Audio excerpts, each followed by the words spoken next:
Arestado naman ang isang membro ng Communist Terrorist Group na wanted sa patong-patong na kaso sa Zamboanga, Sibugay. Ang kabuuan ng balita mula kay Patrolwoman Luis Marie Conde.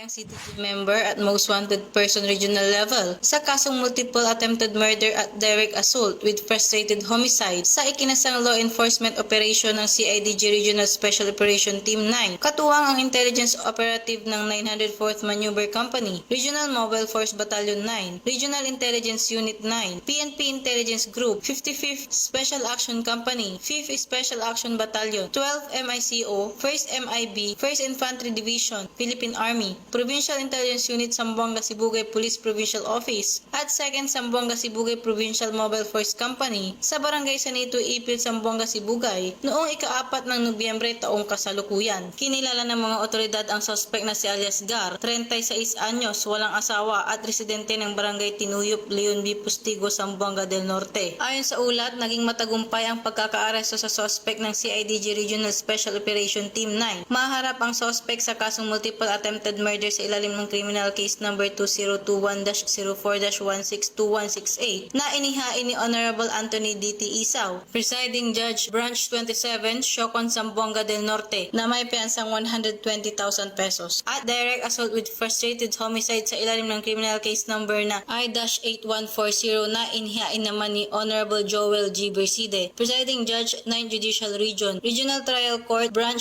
37, Ipil, Zamboanga, Sibugay at may inirekomendang piyansa na 72,000 pesos. Ang suspect ay isa ring miyembro ng Communist Terrorist Group, 4th quarter 2020 PSR listed sa ilalim ng Guerrilla Front Feliciano na nagpapatakbo sa bayan ng Godod, Sindangan, Salug, Tampilisan, Kalawit, Leon B. Postigo sa Zamboanga del Norte. Mayroon din sa ilang bahagi ng bayan ng Bayog, Zamboanga del Sur, ganoon na din sa ilang bahagi ng Naga, Kabasalan at Tiday, Zamboanga, Sibugay. Ang naarestong suspect ay kasalukuyang nasa kustudiya ng CIDG Regional Special Operation Team 9 para sa dokumentasyon at tamang disposisyon. Ang matagumpay na pagkakaaresto sa suspect ay patunay lamang sa epektibong pagpapatupad ng pambansang pulisya ng Pilipinas sa kanilang sinumpaang tungkulin na maghatid ng serbisyo publiko na sumisimbolo sa maayos, maunlad at mapayapang bansa para sa umunlad na bagong Pilipinas.